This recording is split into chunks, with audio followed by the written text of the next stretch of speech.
नमस्कार, मैं हूं प्रशांत चुरहे। महाराष्ट्र की सियासत में पल पल घटनाक्रम बदलता जा रहा है, क्योंकि कभी बागी हावी होते हैं तो कभी सत्ता पक्ष और दावे प्रतिदावे के बीच अब एक के बाद एक नए कदम उठाए जा रहे हैं। ऐसे में किस तरह से अब महाराष्ट्र की सत्ता पर काबिज होने के दावे दोनों पक्षों से किए जा रहे हैं, उससे जुड़ी हर खबर आप तक पहुंचाएंगे। लेकिन महाराष्ट्र की सियासत के दो केंद्र इस वक्त चर्चा में, एक राजधानी मुंबई और दूसरा गुवाहाटी, जहां पर बागी तमाम विधायक मौजूद हैं। एकनाथ शिंदे का दावा यह कि 50 से ज्यादा विधायक उनके साथ मौजूद हैं, लेकिन हकीकत क्या है? गुवाहाटी में मौजूद है हमारी सहयोगी रीमा, वो बता रही हैं। नमस्कार, मैं रीमा प्रसाद। तो सीधे इस वक्त गुवाहाटी से, और गुवाहाटी में इस वक्त सबकी निगाहें सिर्फ और सिर्फ इस बात को लेकर टिकी हुई है क्योंकि शिंदे खेमा यहाँ पे है। और शिंदे खेमा बार बार मीटिंग करके ये बताने की कोशिश कर रहा है कि हम अभी भी एकजुट हैं, लेकिन दावा तो ये भी किया जा रहा है ठाकरे गैंग से, अब इस वक्त ठाकरे ग्रुप से ये कहा जा रहा है कि इसमें से कुछ विधायक, यानी जो यहाँ पे इस होटल में अभी मौजूद हैं, उनमें से कुछ विधायकों के संपर्क में है। इसमें कितनी सच्चाई है, इस बात का इंतजार हमें इसलिए है क्योंकि एक बड़ी बैठक शिंदे ग्रुप की चल रही है, और जैसे ही ये बैठक खत्म होती है, 12 बजे से लेकर अभी तक ये बैठक का सिलसिला जारी है, उस बैठक के जरिए क्या कुछ निकलता है, अगली प्लानिंग क्या है, किस तरीके से वो माहौल बनाने की कोशिश कर रहे हैं और कैसे सरकार गठन को लेकर स्टेप वाइज आगे बढ़े, ये तमाम बड़ी खबरें हम आपको गुवाहाटी से अपडेट करेंगे। क्योंकि यहीं पे है वो 50 विधायक जिनके जरिए सत्ता की चाबी इनके हाथ में होने का दावा किया जा रहा है। कहा जा रहा है कि किंग मेकर तो हम हैं, लेकिन किंग कौन होगा, सवाल तो ये भी अहम है। फिर से प्रशांत का रुख करते हैं। प्रशांत के पास इस वक्त महाराष्ट्र की सियासत से जुड़ी हुई एक ताजा अपडेट। गुवाहाटी पर सबकी नजर तो है ही, लेकिन इसके अलावा यहां मुंबई में, राजधानी में किस तरह से पल पल घटनाक्रम बदल रहा है, ये हम आपको बता रहे हैं। शिवसेना भवन पर इससे कुछ देर पहले जबरदस्त प्रदर्शन शिवसैनिकों को किया गया, लेकिन एक बड़ी खबर ये आ रही है कि अब जितने बागी विधायक हैं उन्हें Y+ कैटेगरी की सुरक्षा दी गई है, यानी सीआरपीएफ के जवानों की तैनाती अब उन बागी विधायकों के घर के बाहर भी कर दी गई है।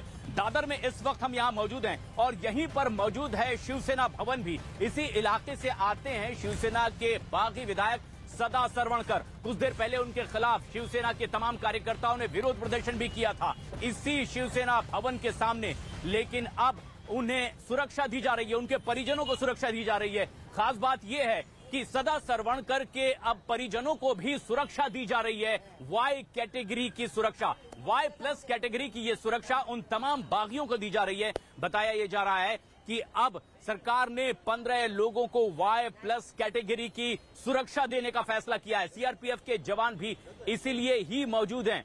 जिस तरह का प्रदर्शन लगातार एक के बाद एक दूसरे के खिलाफ किया जा रहा है, ये सबसे खास बात है। और अब ऐसे में गुवाहाटी पर भी नजर, और महाराष्ट्र में मुंबई में भी पल पल बदल रहा है लगातार घटनाक्रम।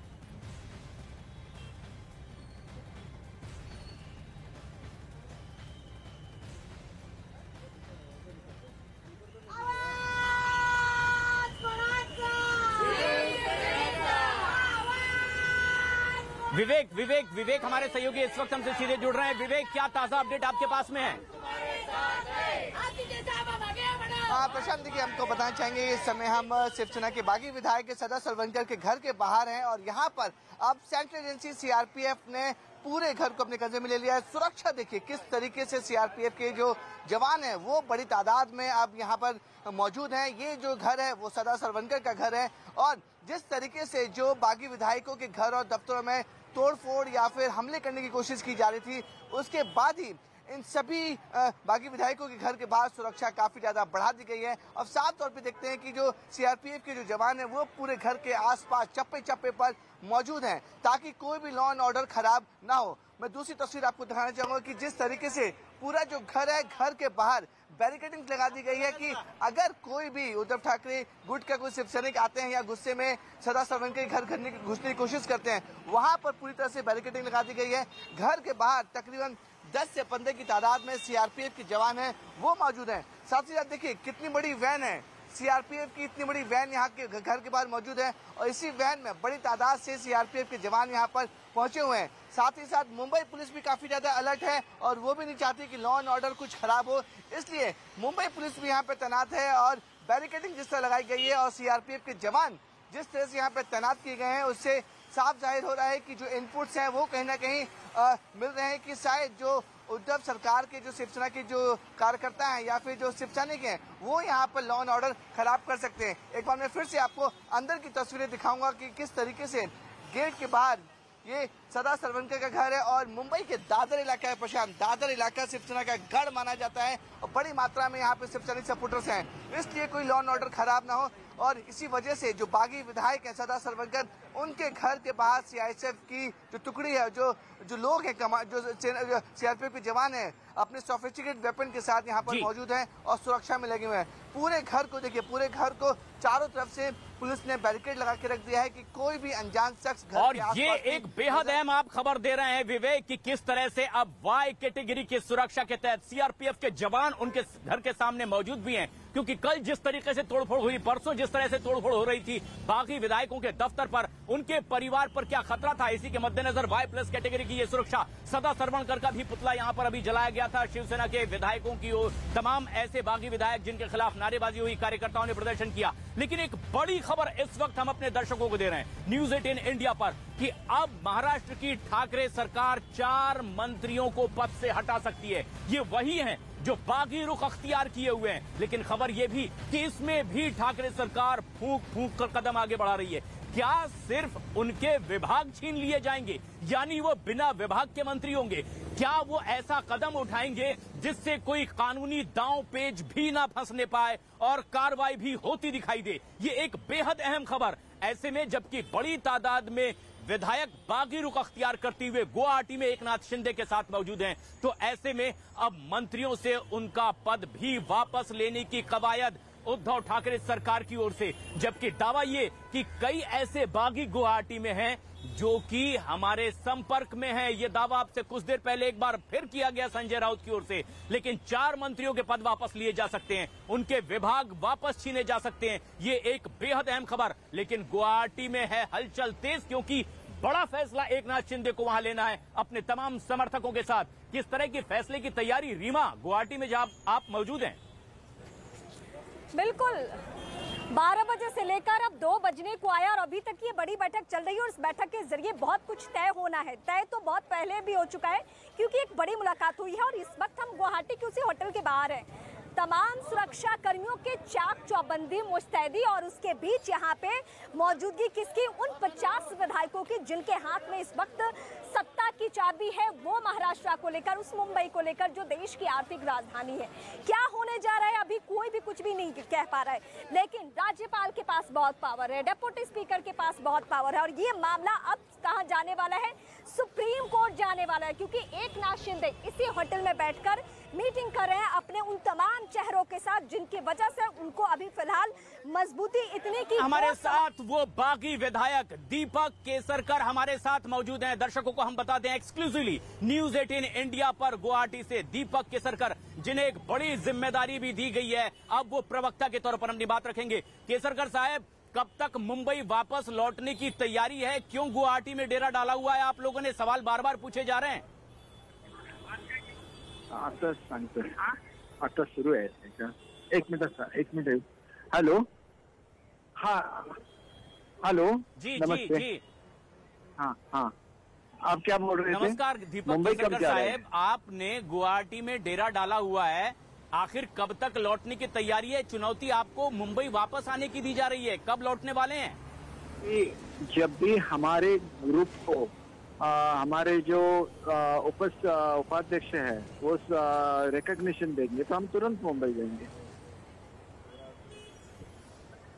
जी, लेकिन आपकी असल वजह क्या है कि मुंबई छोड़कर आप गुवाहाटी में कुछ दिनों से डेरा डाले हुए हैं? असली मुद्दा क्या है आपका? किस मांग को लेकर, किस बात की नाराजगी को लेकर?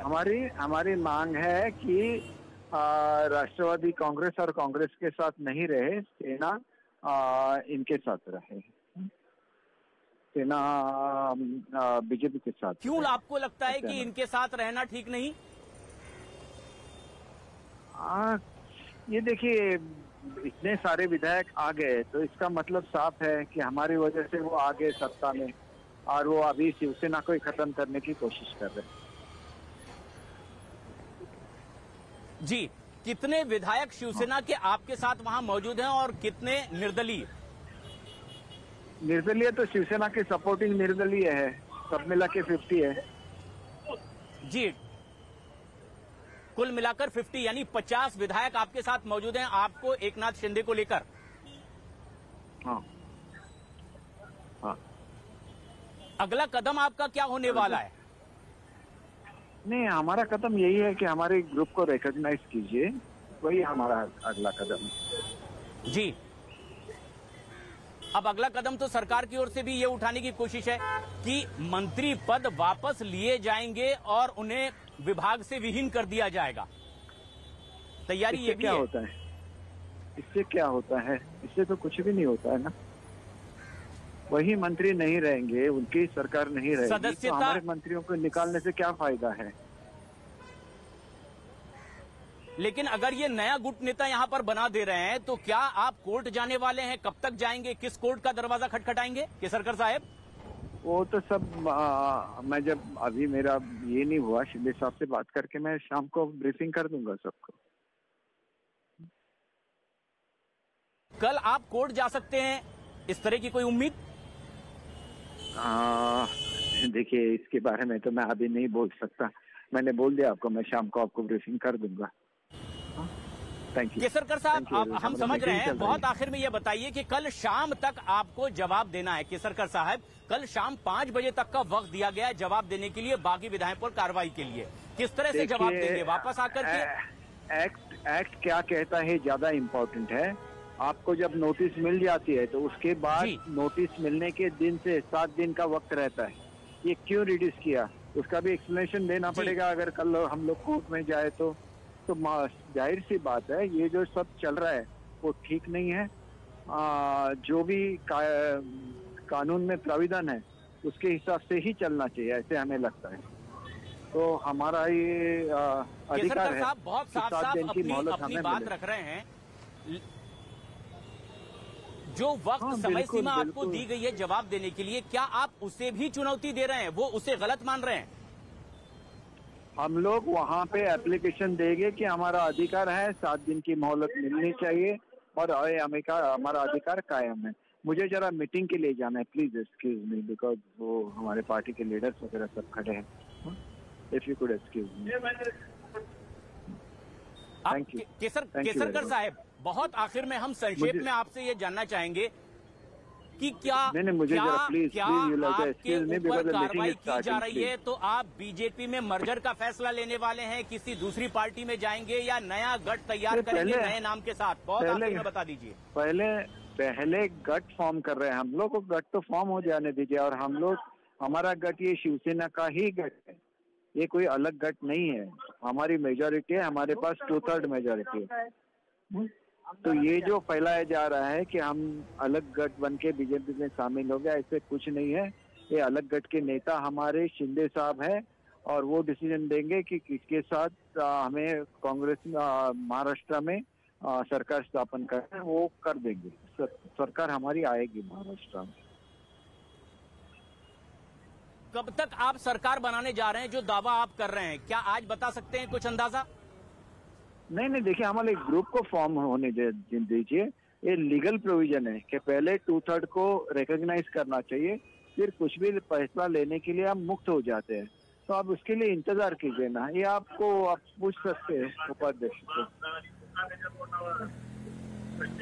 जी केसरकर साहब, ये चुनौती दे दी गई है कि बालासाहब ठाकरे के नाम का इस्तेमाल आप ना करें, यानी आपसे बाप तक ये लड़ाई पहुंची है।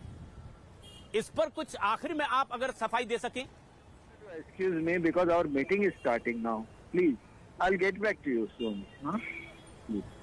Thank you very much. Okay, शुक्रिया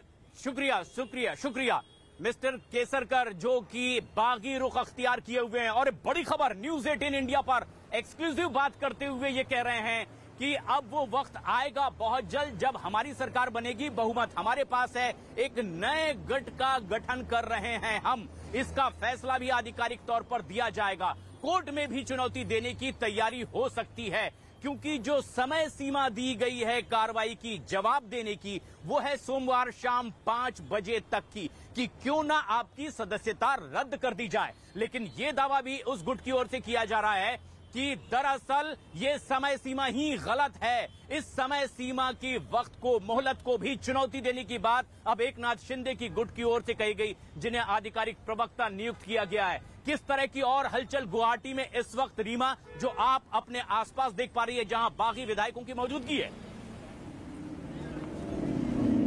तो दीपक के सर्कल से आप इस वक्त बातचीत कर रहे थे। दीपक की मौजूदगी यहीं पे है, वो बागी विधायक हैं और वो बातचीत करके साफ करने की कोशिश कर रहे थे कि उनका अगला एजेंडा क्या है। वो जो इस वक्त मीटिंग का जिक्र कर रहे थे, दरअसल वो मीटिंग यहीं पे चल रही है। ये गुवाहाटी का वही होटल है जहां पे आप देखिए सुरक्षा बलों की ये तैनाती देखिए। परिंदा भी यहाँ पे पर नहीं मार सकता। अगर यहाँ से कोई भी गाड़ी गुजरे तो उसकी 4 लेयर चेकिंग हो रही है और उस चेकिंग के बाद अंदर पहले परमिशन ली जाती है और जब ओके कर दिया जाए तब यहाँ से कोई गाड़ी अंदर मूव कर सकती है। अगर लगे कि नहीं कोई गेस्ट है या कुछ भी है तो फिलहाल रेडिसन के इस होटल में कोई नहीं जा सकता।